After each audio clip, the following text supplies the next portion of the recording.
Anybody have any questions about any of that business?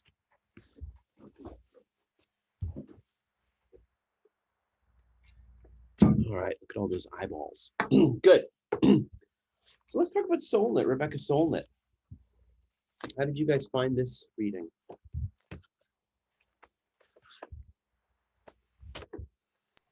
Anybody want to get the ball rolling? Anybody want to share their impressions? I liked it a whole lot. A lot of it kind of it was interesting to me because it's kind of like going into the philosophical roots of leftism.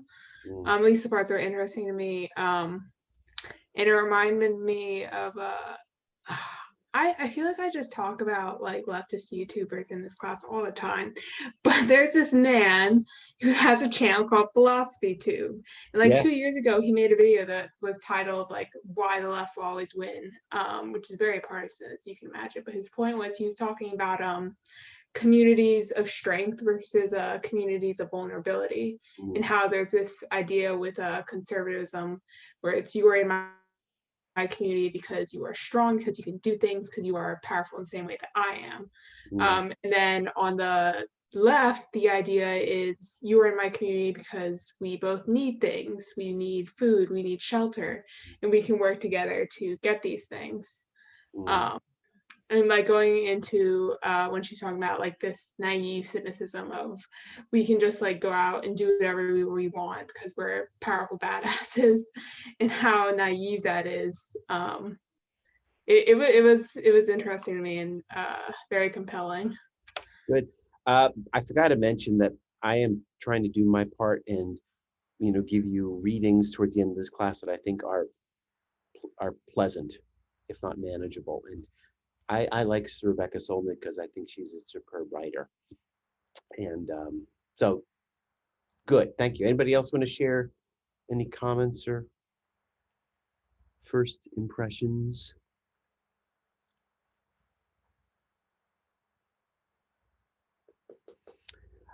We have a couple options where we can start.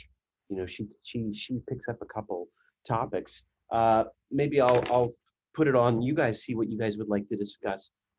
What would you like to take up with regard to her? Anybody have a suggestion they'd like to discuss? Anything that you were particularly enthusiastic about, or anything that you were a little, maybe critical of? I mean, to start it off, like one, this writing, like these essays are exactly where I'm at right now in the way that I'm looking at things. Like I'm kind of sick of beating around the bush, you know? And I like the title itself, like call them by their true names, couldn't have been more on point for me, like what what I'm into is calling a spade a spade. And She so yeah, has that's great somewhere to start. titles. My favorite title is Men Explain Things to Me. I love that title, Men Explain Things to Me. Mansplaining, right? Good. Anybody else? Well, then I'm going to pick something. There's a variety of ways to go here. I'm going to talk about anger, because I think that anger is and by the way, yeah, I mean, I didn't really take the temperature of the room on how you all feel about the election now a week later, but we can weave this into this discussion, right? This is all going on right now.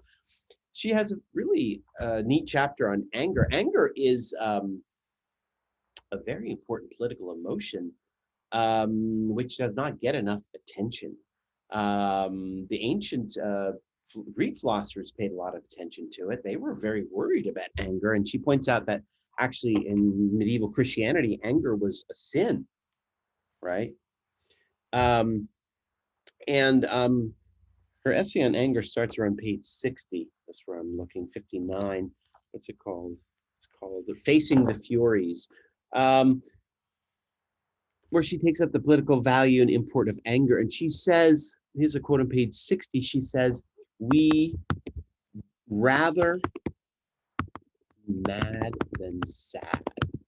That sounds like such a little pithy truism, maybe even not important, but I wonder what anybody has to say about that. We'd rather be mad than sad. Well, okay, obviously. What is the appeal of anger? Ruben? Well, I don't know if I could argue what the appeal of anger is, but anger is such an immediate emotion. It's such a easy emotion to understand. I think being sad or like melancholy or like things like that or being depressed are so complex and so rooted in like deeper thought that being mad is just the easier option most of the time. Like I feel like being sad often you have to be more inquisitive of why am I sad or why is this going on? When you're mad, it's just like, oh, I'm mad right now. I feel it. It's like it's instant. But when you're sad, it's like, damn, well, why is that? What's going on? Is it me? Is it the world? So I don't know. I feel like sadness is often more complex. Good, thank you. I rephrase my question is anger attractive? And if it's attractive, why is it attractive? Does it, why does it feel, that suggests that anger feels good. Why does it feel good?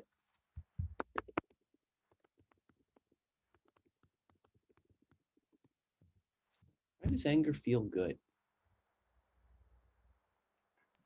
Endorphins. It gives you energy. It literally gives you energy. Yeah, like I mean, you can use anger to motivate you to get to do so many tasks and spite, but I don't hear about people like using their depression to like get them to do something,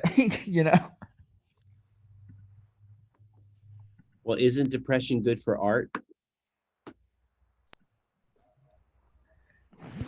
That's the Yeah, but thing. most people aren't artists. Exactly. Like artists are inquisitive people. The Mhm. like naysayer of the world doesn't want to feel that emotion. And also I think anger is very primal too. It's like so natural to us. That's another reason why I think it's attractive and an easier option. It's like it's almost like humanity and anger are one and the same. Good. To me, I think that anger is in a way it's like self-justifying. Like if you're sad, again, you have to think about why you're sad. But if you're angry, um, it just blows everything else out of the way. You are like inherently you feel justified in your anger because someone hurt you, because something happened. Um, so you don't necessarily have to go much further for that. Anger, it kind of like implies that there's like an action or something you could do to fix that if you like I don't want to like phrase too much of what Solon was talking about, but like if I could just like hit this person back, if I just like fix this, if I do whatever this is motivating me to do, then it'll be fine. Whereas if you're depressed, you just kind of sit there and you have to like stew in the realization of like, oh, like I'm not sure how to fix this. Good. So sadness makes, so you're suggesting that with sadness, you can feel bad about yourself. In fact, you may well feel bad about yourself. But Yeah. anger, you're less inclined to feel bad about yourself. Yes. Good. And you're bringing to mind something I think of, there's a term, self-righteous anger, right? You use the word justified, right? And she says, this is on page 60 also, she says that anger makes people confident and it crowds out the more introspective miseries, as Ruben was saying. Anger makes people confident. It makes them feel certain and sure about themselves. That's all very powerful, right? Why is anger politically significant or problematic? Because it's blinding. Because it's blinding. As Rebecca would say, like the Trump election was won out of anger. You know, it was won out of this class of people feeling like, you know what, I'm sick of this shit. Pay attention to us. Yeah. You know, and that's the problem. Is like you said, anger knocks out all other emotions because it's like, I don't know, it just feels so natural. It's like that's why it makes you confident, because it's like when you're angry, when you're truly angry, you like, you know that's what you're supposed to be feeling because your whole body is telling you this, you know. And that's the problem, it knocks everything else out. It just blinding anger, yeah. It's blinding. Good. Anger, she says, is hostile to understanding. I wonder if anybody explain what that means. How is anger hostile to understanding?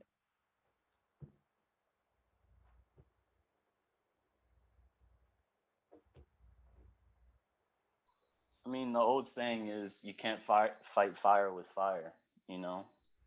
Like how could we come to an understanding if we're both like raging, you know? It's, I feel like almost anger is the opposite of understanding. I don't know.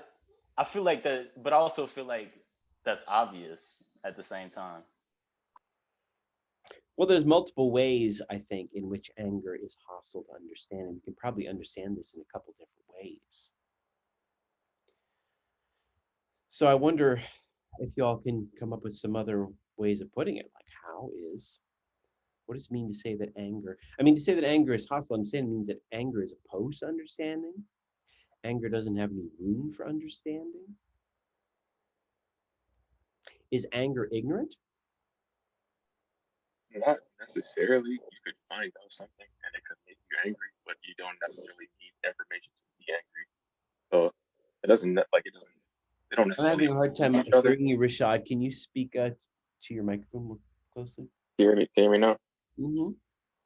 Yeah, I was saying that like you don't necessarily have to like be ignorant to be angry. Like you could find out information, and that information could anger you, and it could also like blind you at the same time. Like it's a weird thing that could happen because like, but you don't need information to be angry. Like you could be both. You don't need information to be angry. Okay.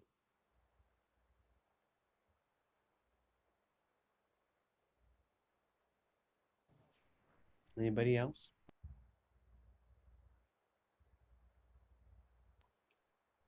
I personally feel like I agree with Rashad because I don't know, I feel like anger and ignorance are autonomous, like they're on their own. I don't feel like they have as much of a relationship than we could force on them. Like I feel like he said, you could be the most knowing, non-ignorant person, like have all this information, but still be angry every day of your life, you know. And Well, you mentioned. sometimes, oh, I Sorry. was just gonna say, sometimes the people that are less ignorant are more angry because they know more, you know. Let's delve into an example to make it very clear. Ruben mentions that Trump voters are angry. What are Trump voters angry about? You can pick any one of a number of things. Not being And- represented. Okay, I have one there. Anybody else? I think that they're challenged. I mean, especially like post Obama, the fragile white male masculinity feeling challenged, seeing in Trump sort of a macho man. Um, so I think You this guys are is delving into the analysis. Let me give you an example. Immigrants are taking our jobs. Illegal immigrants are taking our jobs. That's one thing they say they're angry about, right? Today they're saying they're angry about voter fraud, right? Is there basis to these claims? You want to start with the illegal immigrants? I think when it's weird. It's like when people who have end of the world theories get proven wrong, they become even more steadfast in their belief of it, their conspiracy theory. I think like in a way, like having no sort of voter fraud evidence sort of makes them even more upset about it. Yep. In a roundabout way. That's right. I Um, think you're right. She makes the point. She says that fire fuels fire. The fire of rage fuels fire, right? The rage builds on itself, which is, so I'm going to talk for just a second about my favorite philosopher, political philosopher. His name is Seneca. He was one of the Roman Stoics, and he was an advisor to the Emperor Nero. And if anybody knows about the Emperor Nero, he was way fucked up and essentially ultimately had Seneca killed. Seneca writes a very long book about anger. And the ancient philosophers were convinced that anger is unique because anger is especially deadly from a political and social standpoint. Unlike other emotions, it's not quite as contagious, right? Like, what are your other emotions? Well, there's fear, there's desire, there's courage. They're not quite as contagious as anger. That's one thing Seneca noted. The other thing is that the ancient philosophers all agreed that at the heart of anger is ignorance. That it's actually, you cannot have anger unless you have ignorance. There must be ignorance. And so throughout the centuries, philosophers who have tried to diffuse anger, they have tried to do so through rational understanding, exercising understanding. Okay. Hey, Gabriel, can you put your thing on mute for a little bit? I'm hearing all oh, your sorry. motion back there. So let me give you an example, and maybe you can think of an example of the last time you were angry. I'll give a classic example of irrational anger. Road rage, right? You guys ever had road rage? I don't understand road rage, right? I'm a pretty peaceful driver. I drive a Prius. I don't go over 60, I'm okay. But then on occasion, someone will cut me off, and it's like I wish I had a gun in the car, and for a stupid thing. Now, why do people get mad about road rage? I don't know, but maybe if you've ever been cut off in traffic, right? Think there's a couple of exercises that, for example, Seneca or the ancient philosophers recommend, right? If someone cuts you off and they flip you off, it would be useful for you to try and think expansively about this person, right? Seneca would say, for example, your first question should be, why'd that person flip me off, right? Or what is possibly going on in the life of that person that um, that caused that person to, to be so rude to me, right? Um, I'll give you another example that I think explains, a very concrete example that gives you tailgaters. They're going to help. Okay, well, fine, Rashad, you give me a good example. Next time you have a tailgater, ask yourself, why is that person tailgating me, right? And then create a possible narrative for yourself. Fill in the details. That person is maybe trying to rush to the hospital, right? Or that person is has no manners, or that person is anxious, or that person, you know, who knows what's going on in life of that person, right? Um, well, let me give you an example that just occurred to me. Um, my wife tells a story that I almost called her my mother. That's Freudian. Anyway, my wife tells a story when she was young. Her mother went to talk to a teacher of hers, and that teacher called her mother a bitch. And my God, my mother-in-law freaked out, and she walked right over to the principal to complain and get that person fired. And the principal informed her, said, well, that teacher, her husband, just walked out on her this morning, right? So what's the point?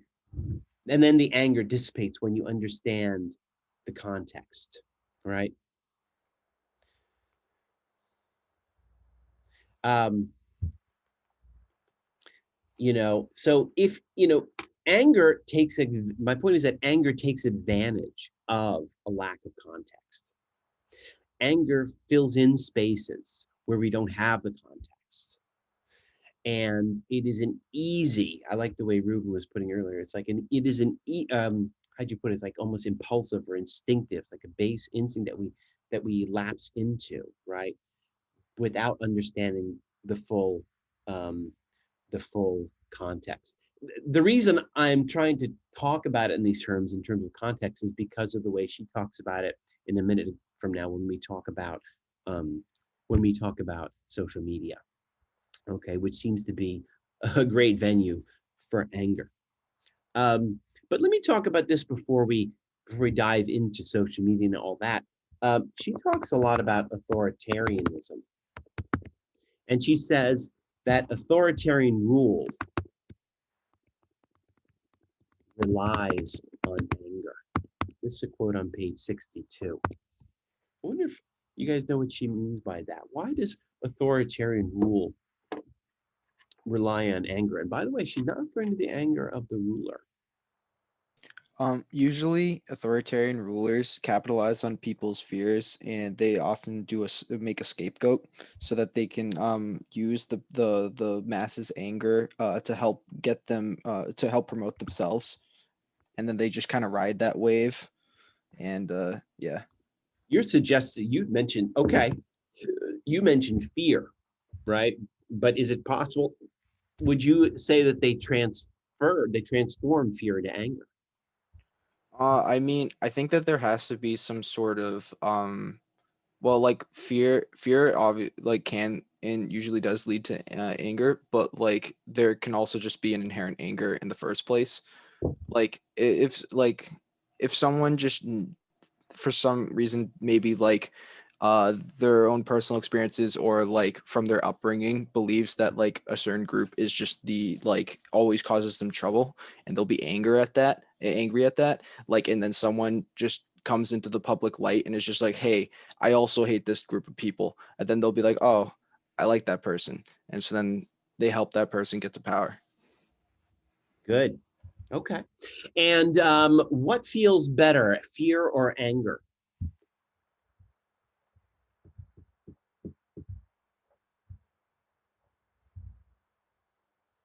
Is that to me or to the Anybody. oh, okay, well, I'll say I think anger probably Yeah. feels better. Does fear feel good? Well, I would be inclined to say no, but then I just started to realize everybody likes to go watch horror movies. I don't really know what that's all about.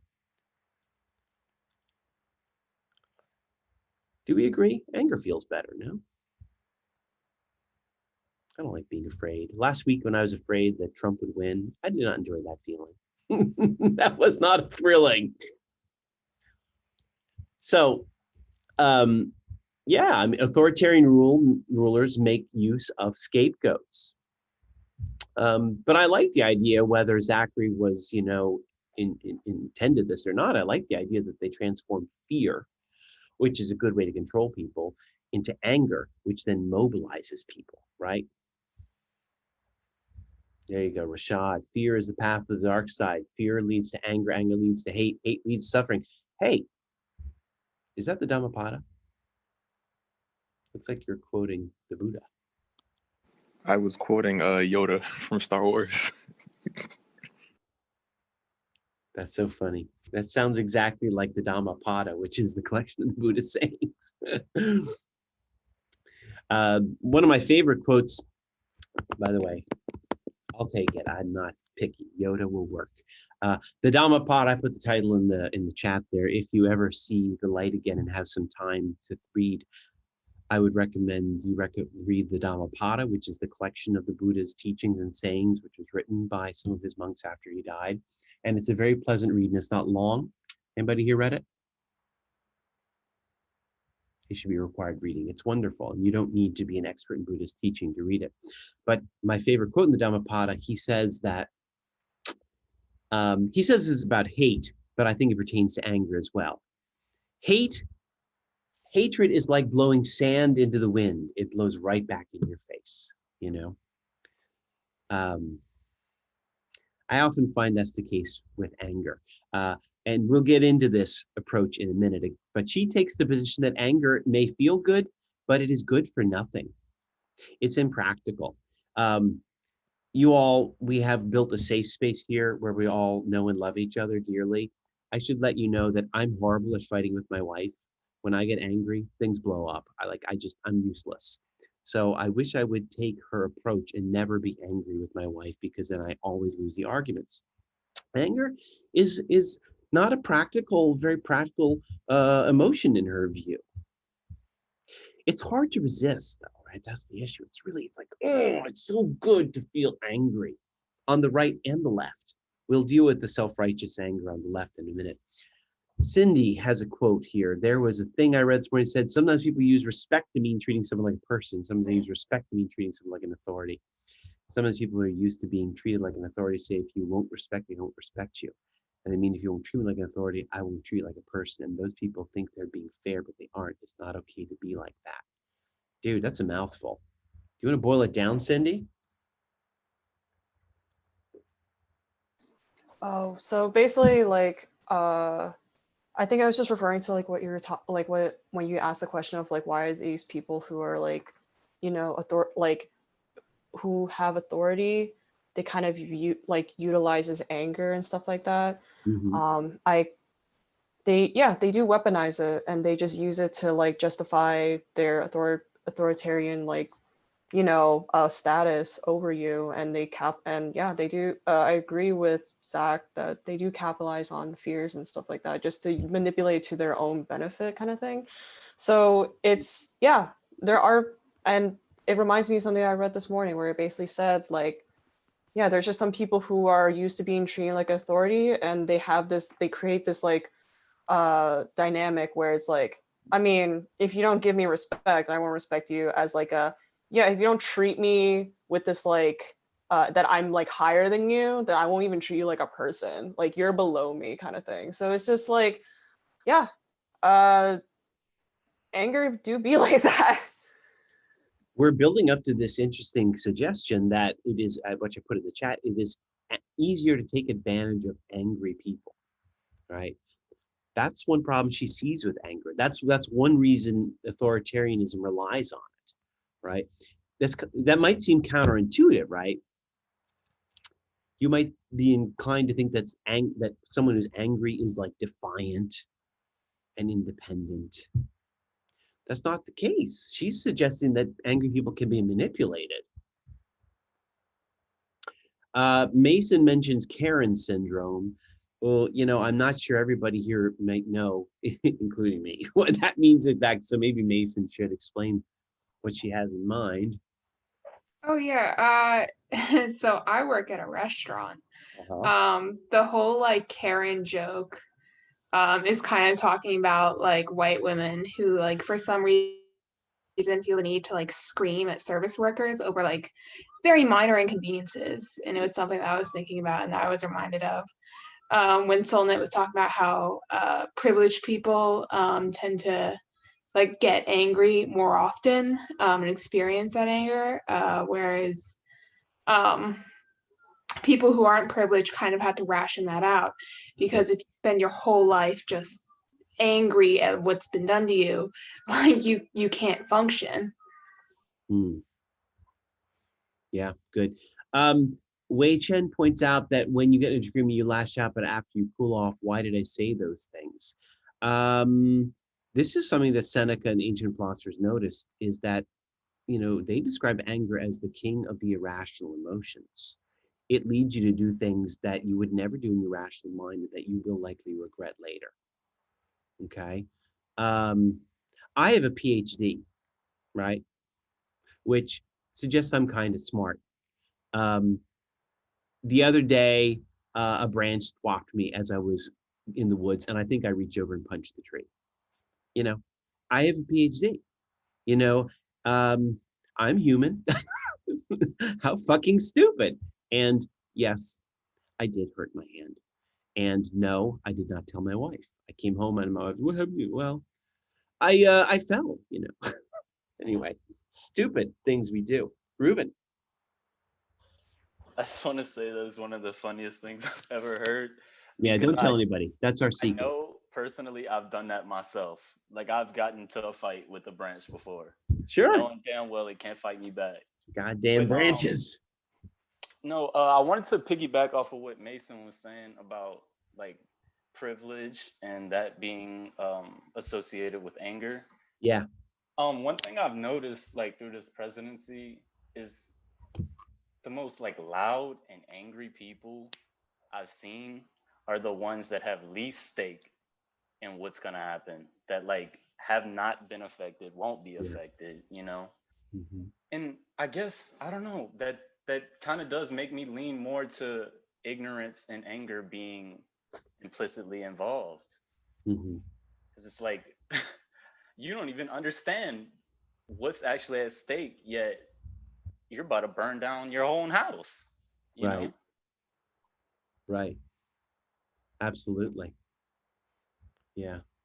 I mean, and what's dangerous about anger is that it is founded on ignorance, and then it causes you to march on in self-righteousness, you know, and to build up steam in your ignorance, which is what's insane, right? Um, let me touch on this point about authoritarianism again. Uh, this is on page 62 in the middle of the page. She says, uh, this is the bottom of that middle paragraph. She said the provocation of anger is essential to government by manipulation. You know, government. Look at that line. Think about all the Trump voters out there claiming vote fraud today.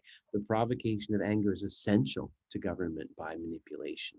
And the angriest people, she goes on, are often the most credulous, willing to snatch up without scrutiny whatever feeds their fire.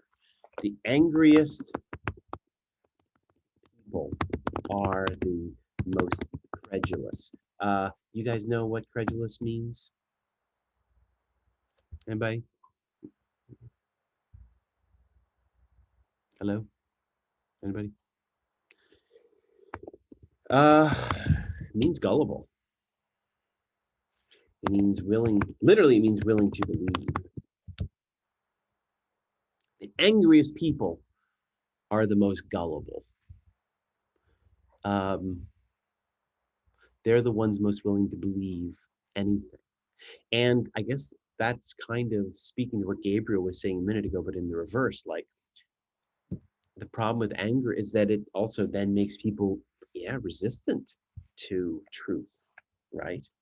Which is unfortunate, right? Gabriel, I think you were giving the example of like these people claiming voter fraud. You know, they're being shown the truth of the results, and that's not really gonna. Is that, you know, that's not really gonna have an No, it makes him angry. It makes him believe the voter fraud is even more real. It's Mm-hmm. so backwards how it is. I mean, I'm trying to think about like I in my paper that I submitted like a Zizek quote, which is talking about how basically some of the most irreligious actions come from religious people in their defense of being religious. Right. Um, and same goes vice versa. And so we see these evangelicals, right, who are reaching out to the most irreligious person, Trump, but it Mm-hmm. is purely motivated by their religious beliefs and by a steadfast grounding in that. Okay. Good. I put the name of that philosopher, by the way, in the chat. Zizek is his name. He's contemporary Slovenian philosopher. Yeah. Good. Well, let's talk about social media, because she says that this is a unique environment for anger. She points out that anger is rife on social media. Why is that? Why does anger thrive in social media? Maybe thrive is not the right word, but somebody can come up with it. A better. It is because you can share and like retweet and upload so many things so quickly, and it can be shared so fast, and it could be out of context. It could be manipulated or edited in such a way that is meant to provoke people, and then they share it, and then it just keeps on going in a circle where people don't even do research. They just look at what's posted and they react to it, and it's an immediate reaction. Good. That suggests, Rashad, that that social media makes anger even more contagious. To add to what Rashad say, not only does it make it more contagious, but it gives everyone a voice. Literally, if you have a page, you can get someone's attention. Like I'll literally see a celebrity in the comments arguing with some bum that has 0 followers just because they said something negative. Like that's how social media works, that it doesn't matter who you are, you have a say in this conversation. Good. Anybody else? What else makes social media so ripe for the contagion of anger?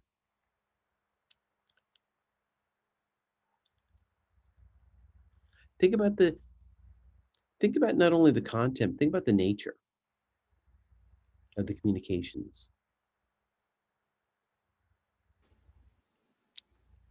I mean, the whole thing about social media is being liked or caring about what other people think.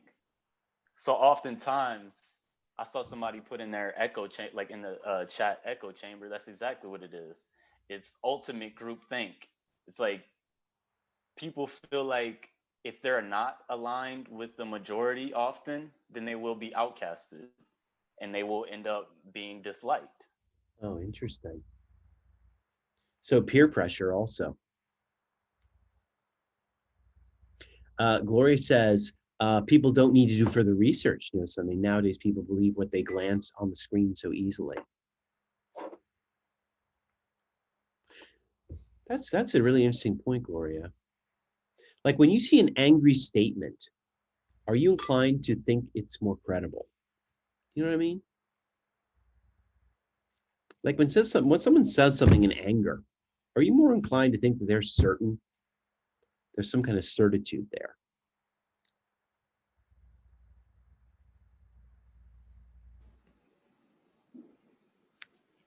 I would say like it whenever there's like an extreme emotion and people make a statement or something like based on an extreme emotion, it kind of like maybe it's different like when you're the actual person saying it, but like when I see or hear people say it, it kind of makes me more skeptical just because like when you are in a state of an extreme emotion, sometimes you may exaggerate things, but it also depends on what is like what the person is saying and what it is about. Like that person like may know a lot of stuff and they're just making a statement that made them angry. You know what I'm saying? But I think it depends on like it's a case by case basis. Like it depends on what is being said. Mm. I think that I think her position is that anger gives an aura of certitude. That aura lends, and that's one of the reasons that authoritarianism relies on anger, not only among the people but among the rulers, right? The rulers, like like think about Trump from the position of his followers, right? The angrier he is not doubt. There's no doubt there. He doesn't honor doubt, right? I think her point is that anger does suggest certitude, in which case it might be more attractive or infectious to believe and not think you need what they say and not think you need further research. Again, I'm thinking about what Gloria said, which is really interesting, you know, because it's true. Like you have a phenomenon where people see shit on social media all the time and they take it at face value, right? How often do people really see shit on social media and they're like, I don't know, right? That doesn't happen nearly enough. That doesn't happen nearly. Sarah, I think you have just nailed it. There's something authoritative about anger. I think so. And by the way, those in authority get to be angry. And by the way, those in authority feel that they should project anger. And that gives them more authority.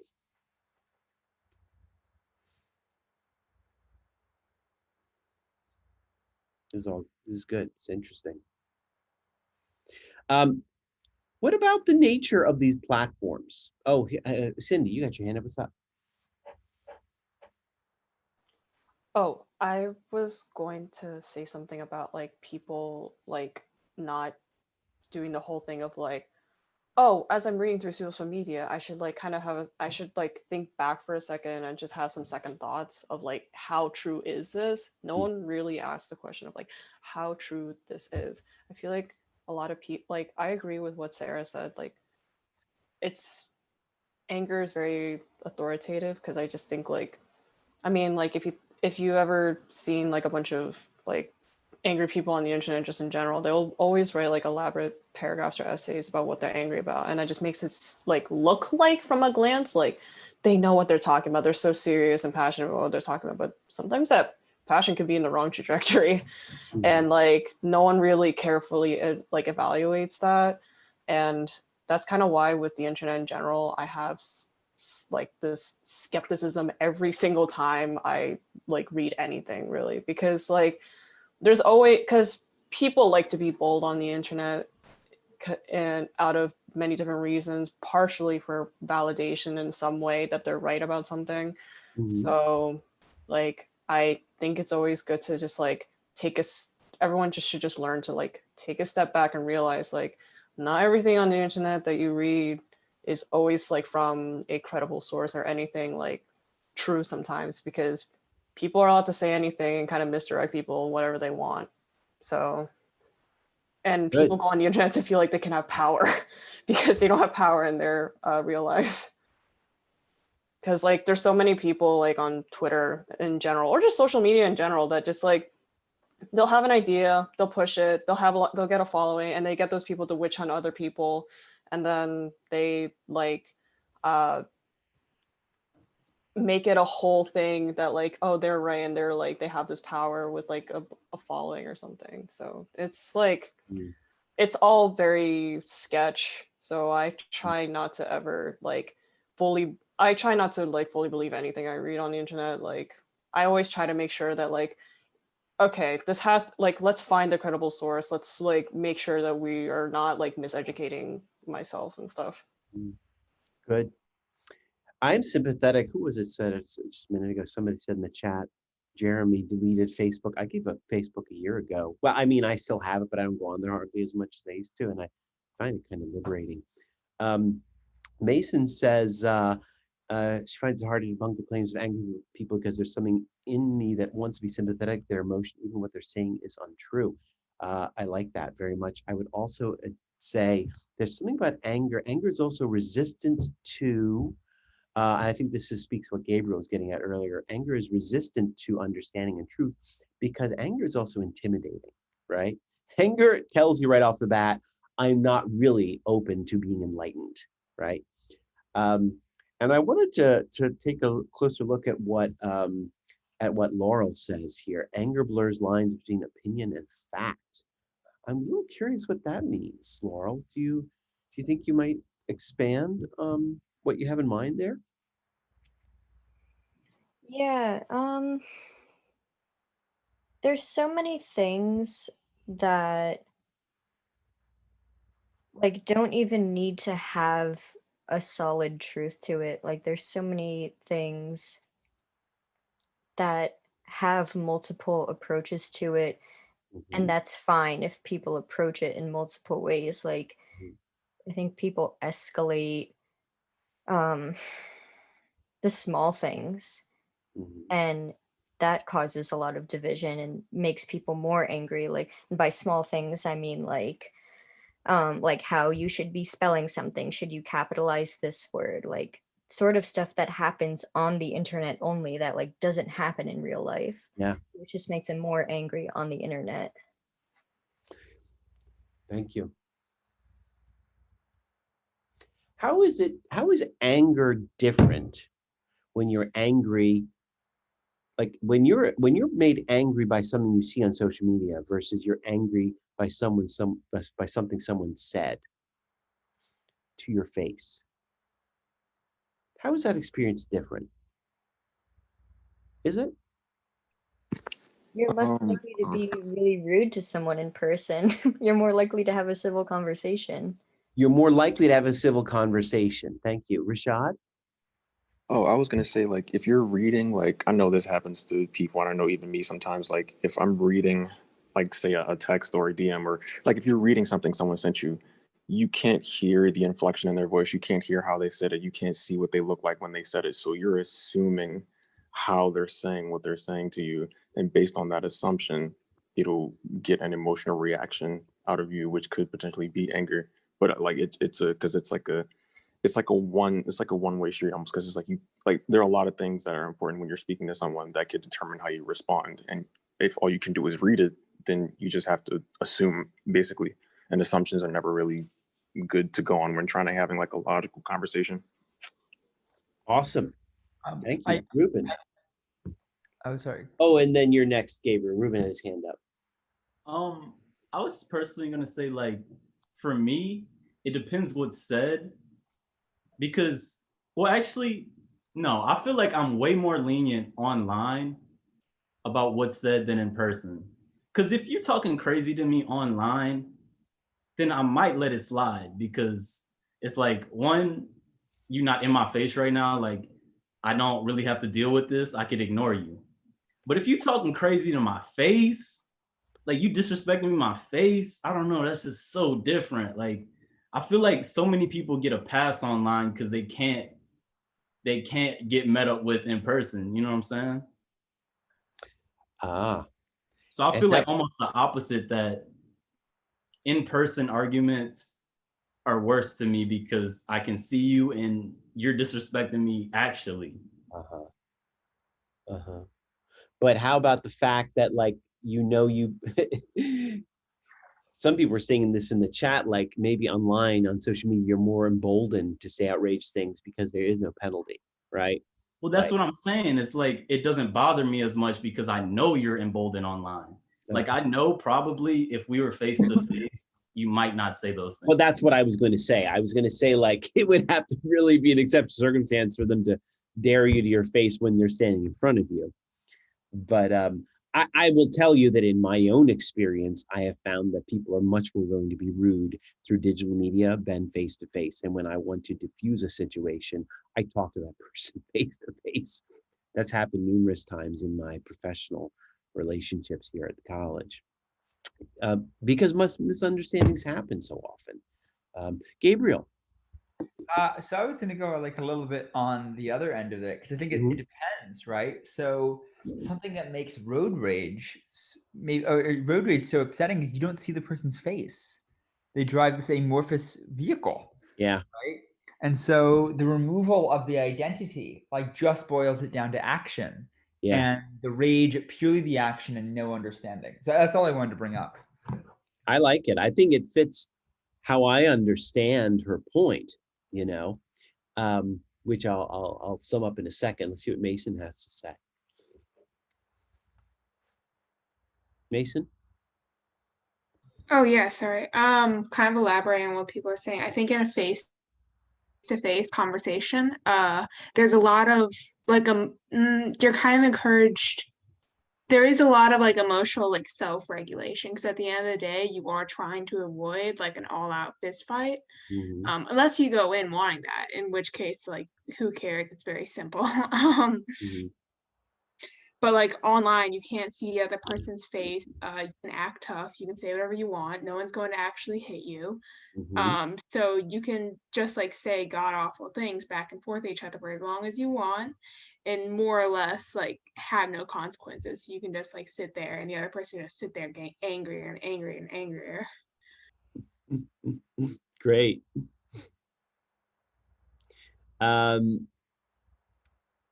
Yeah, Gloria seems to agree with you, Ruben. I think an important thing that people should learn nowadays is to ignore or not take seriously take people's mean comments online seriously. You know, that's one of the things that's interesting, you know, is how our communication culture is changing thanks to digital media. Maybe, you know, is our tolerance for outrageous statements and, you know, and offensive statements, is our tolerance for those things growing because, you know, we see someone blurting online, we're like, oh yeah, that's typical social media behavior. And never mind the fact that now we have had a president who says outrageous things routinely, right? People have talked a lot about how this president changes the culture. Maybe social media changes the culture too. It changes our expectations, you know. But you know, I would say that the picture she's building up is that, you know, we suffer from a kind of pervasive rudeness in our political culture. not only in America, but in many democracies across the world. I wouldn't say any polis, any political state. And you know, in America, what we're suffering from is this kind of almost unbridgeable partisanship where the two sides don't see each other and they don't recognize each other, they don't respect each other. And she's painting a picture where social media is very responsible for this, right? She might even be inclined to say that this is an especially angry age. And I don't know, I'd have to think historically about it, but when I turn on the news these days, it does look very angry. And that anger is not helped by, our situation is not helped by social media, is made worse, right? Social media just thrives in this way. And I would sum it up that, yes, look, Cindy mentions cyberbullying. I mean, this is just rife. There's a couple of reasons that social media is so fruitful for anger that you guys have mentioned. You can be anonymous there. Laurel says you can take your time and think up a real zinger, which doesn't happen in person. You can be more cruel. There's a distance, right, between you and your targets, right? And people are just not that way in person. So the way to diffuse anger is to confront them face to face. But there is also something wrong. There's also something problematic with the structure of social media. And I would sum it up this way in the chat. The problem with social media is a lack of context. I really liked the example that Gabriel gave. Why road rage is so captivating is true, because I don't see that person. I don't read any visual or facial cues. I just see a Hummer and I'm like, asshole, or I see a bumper sticker, I'm like, difficult, but I don't see the broader story, And the philosophers have always said throughout history that the way to diffuse anger is to see the broader story. Well, let's think about that analogy to social media, right? I don't think there's any platform better disposed to anger than Twitter. Why? Because Twitter has a cap on the amount of, what is it? Letters you can use, right? What that means is that Twitter is constitutionally, Twitter is of its nature unable to convey context, right? And because it doesn't convey context, it's like Twitter is tailor-made for dropping bombs, and just pissing people off over and over and over, right? But of course, the name of the game for social media is quick, rapid communication, right? But quick, rapid communication is necessarily going to lead to anger. It's fertile ground for anger.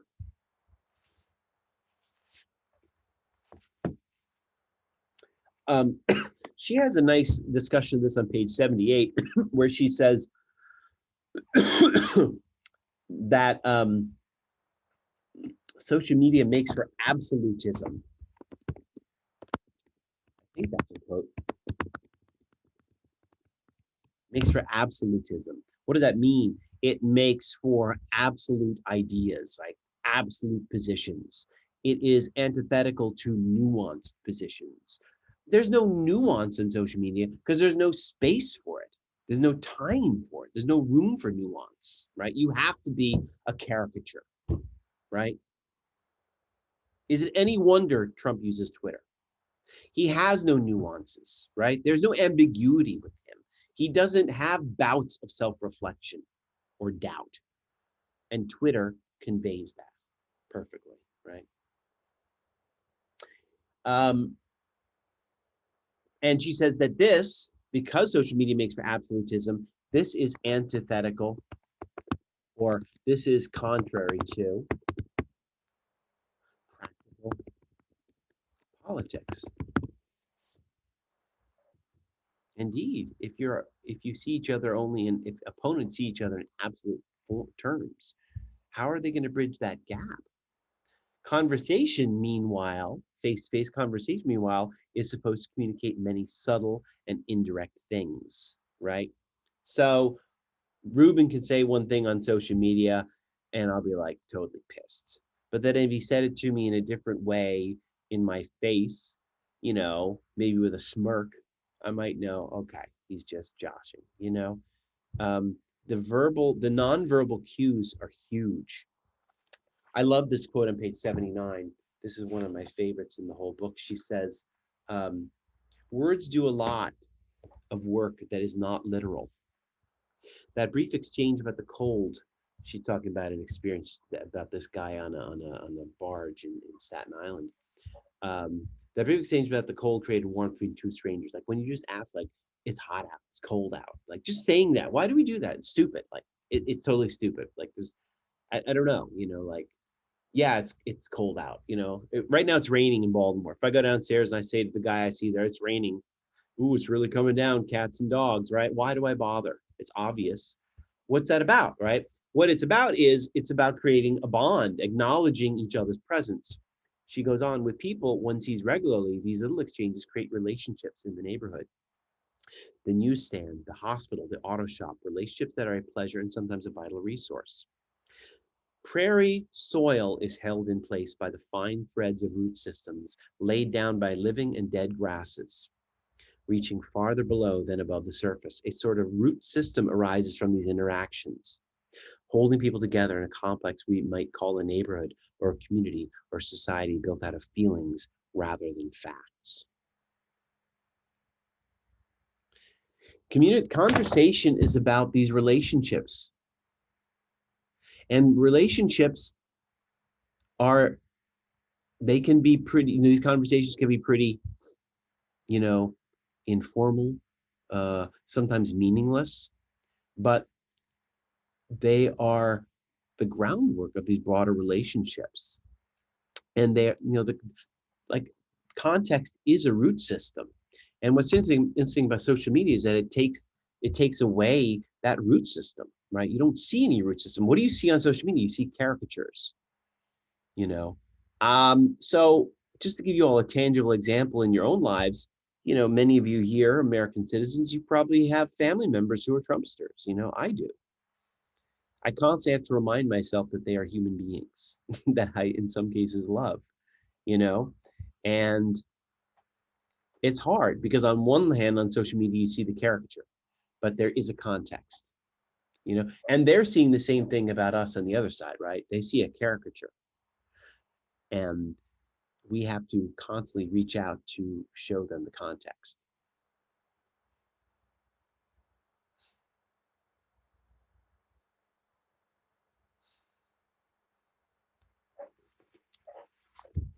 Let me have any comments here? Anything?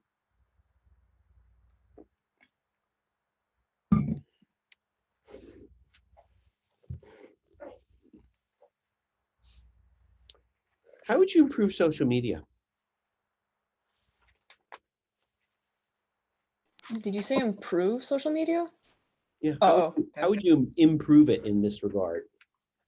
Or is social media not salvageable? I don't think it's salvageable.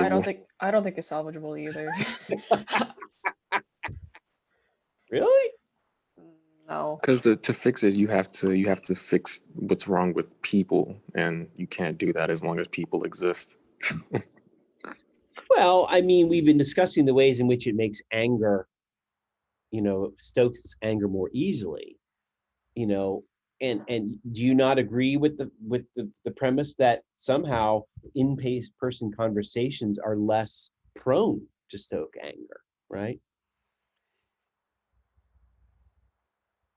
Is there a way we can reform social media to make it more peaceful? The one thing I could think of is when Instagram was like, yeah, we're gonna get rid of the whole likes thing. And I feel like that's honestly a step in the right direction because we need to change up or at least alter the way we think about social media for it to change. Yeah. Like I agree with Rashad to a point, which it is deeper than just social media. Like it is a thing as a society that we need to think about more, about how we see ourselves and about identity and like what it is to be noticed. You know what I'm saying? We have to fix those things. Then I think we'll be able to fix social media. But I don't think it's too far gone. I just think it's way deeper than just changing the like system or anything like that.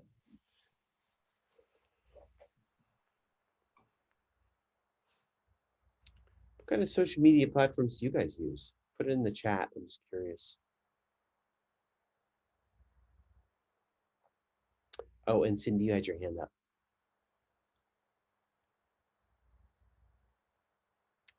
Cindy?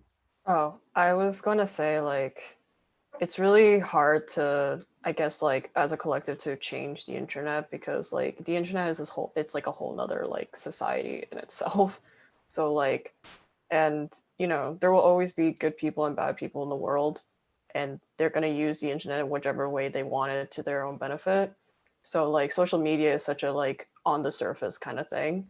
And, like, you know, like, I guess like social media with the like Instagram doing that whole thing with the likes. I guess it's more like I would agree. I agree to, with Ruben. Like it kind of like it's a step to the right direction. And I think like that made me like I guess like think about another thing like a lot of people got to know that social media at this point is kind of like a business platform because of how everything is so like everything that you post there now it kind of has some like you're it's like by default people are going to think you're trying to be like how should I say it you said it somewhere on the chat but it's like oh absolutism so like I guess like anything that you post on social media is always like it's absolute it's legitimized it's like that's it so I don't know like and I also agree to Rashad that like if you really want to fix social media as a whole you just gotta like somehow fix like the people that are like fix the people that's a more of like a deeper root problem than just social media. Okay, so let me make one thing clear related to what Rashad was saying. Like, you're not going to cure anger in humankind.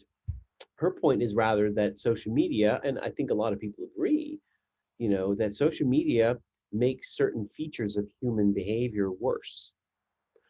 And, we can at least improve the situation if we were able to reform social media. Let me be very pointed. Well, actually, let me refer to the chat. There's a couple of interesting things coming here. Sarah, by the way, is on a lot of social media, I see. And I don't see anybody on TikTok. My kids are into that, whatever. And I don't understand why Gabriel put a bodybuilding forum on here. Okay, that is actually okay. So that particular forums, funny enough, has been around since like 1998, and prior to like any established social media, the bodybuilder forums like contains numerous answers to problems before like Reddit, Quora existed. It's weird because it used to be. I remember not only like in 2008, you look up something like it was a 50-50 chance that like the weird question was answered on the off topic of bodybuilder forums. So I'm just like. I'm giving credence to where the history is. Okay. Never thought about it. Why does TikTok need to be gone?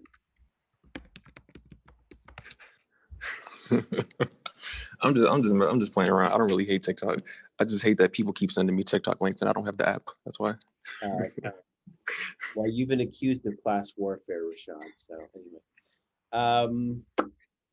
anyway, good. So, oh, Gabriel Chez, did you want to say something? Oh, yeah. I don't know if I should like stoke the flames or we should move on, but like, I feel like, well, I know that like when the creators of like Facebook and all these other social platforms, if you sit them down, they had really good intentions for all of these platforms, but then it just morphed into something completely different. And when Gabriel was bringing up like the bodybuilding forums and all of that, like I feel like a lot of people, we are talking about the internet more because of social media and because people have more stake in this, whereas the internet was a very different place a while ago. Like it was a place where people with like an extreme niche, or like people who were like good with computers, or like there was some other reason why you were going on there other than to use Instagram or Facebook.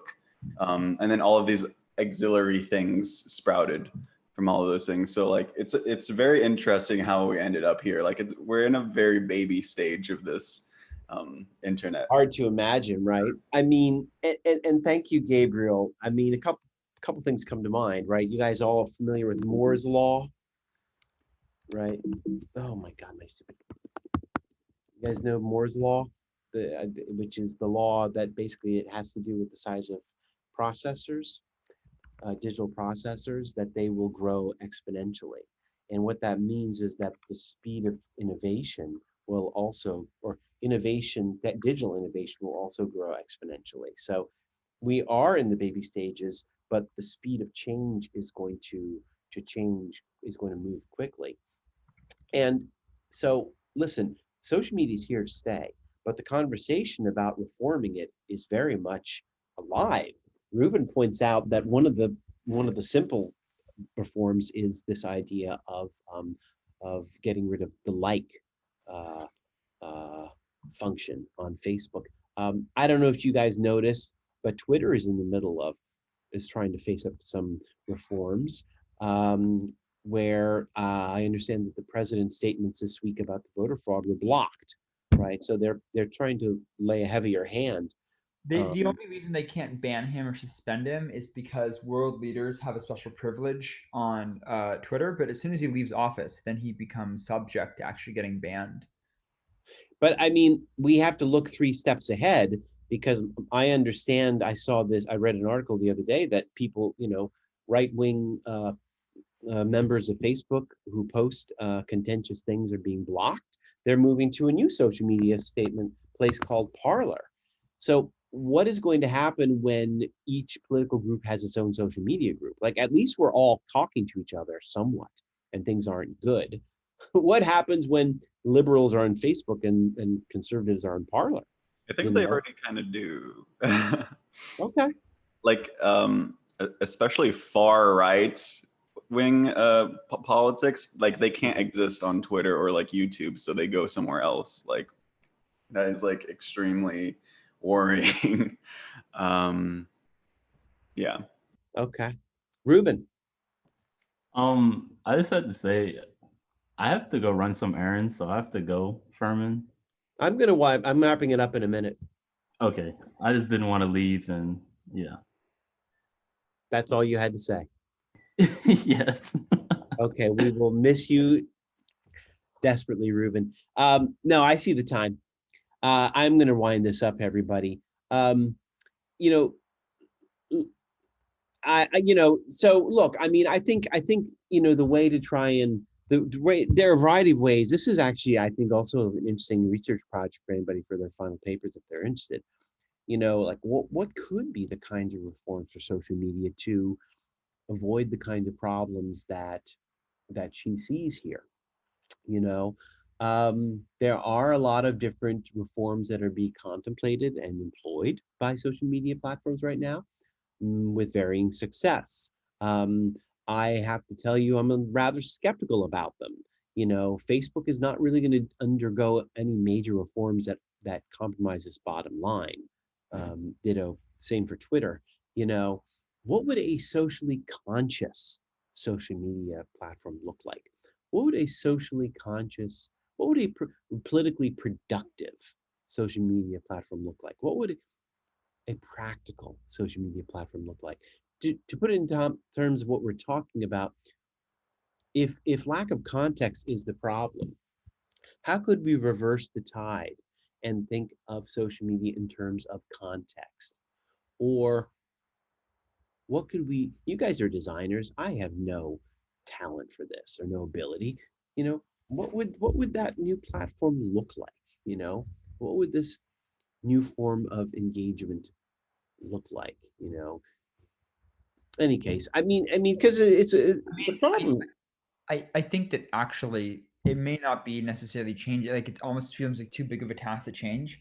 But like what's been recently been showing, I didn't really know this, but like AOC has actually brought up a lot of interesting questions about the Democrats' complete inability to leverage digital platforms for advertising, which the Republicans have been doing for years.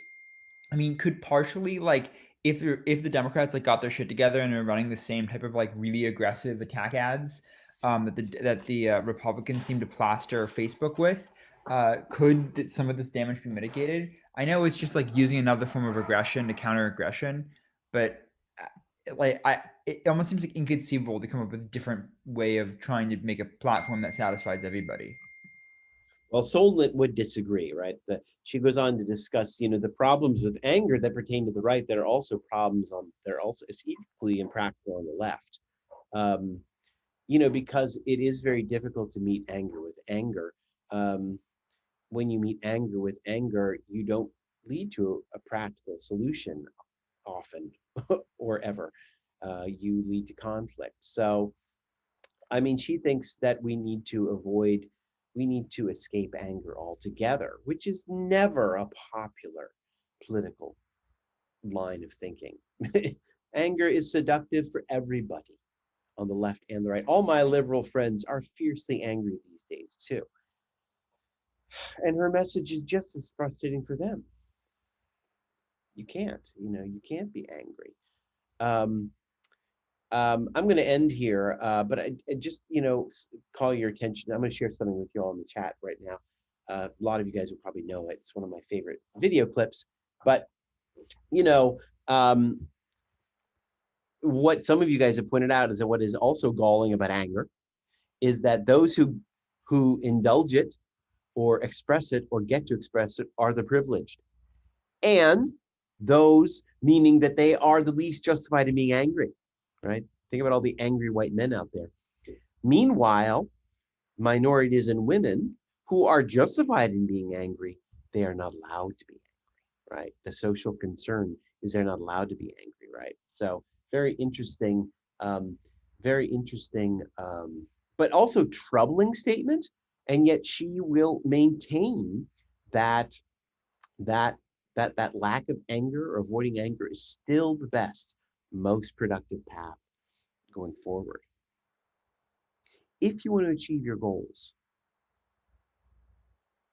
next time you're angry, try to remember that. Good luck. We won't make it, but got to take a long-term view here. So here's what I'm going to share with you in the chat. This is Obama with his anger interpreter from, I think, 2016. The anger interpreter was a sketch that Key and Peele came up with on Comedy Central because Obama, as a black man, critics said he's not allowed to be angry. If you hear it from his own words, Obama doesn't seem like a very angry person. And he is down with Solnit, that he never seems to think that anger is practical. But do yourselves a favor and watch that, everybody, if you get a chance. Okay. Well, I'm done for the day, okay, because I'm really hungry. So I got to go eat. And that's it, okay? So I'll see you next week. For next week, your assignment is you'll be reading the Jenny Odell text. Really excited. Curl up over the weekend, find a nice comfy spot and read it. It's really, I hope you'll like it. I think it's good. I will urge you to get the book over Christmas, read the whole thing. I'm working my way through your papers. I'll have those graded shortly, and I urge you to talk to me if you have any questions and if you want to talk about a rewrite. I'm all ears. Okay? Thank you. You have a great dinner. Thanks. See everybody. See you next week, okay? Thank you. Bye, thank you. And I'll stick around if anybody needs to chat right now. Thank you. Bye. Bye. Thank you.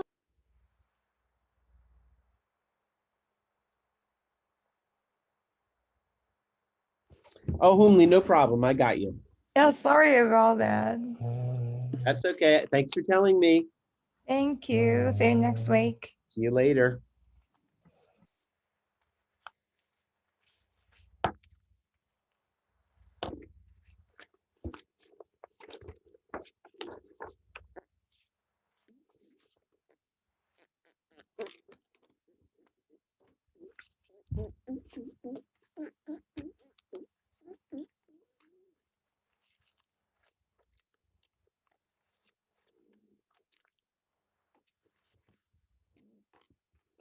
Wah, wah, dabba, doo.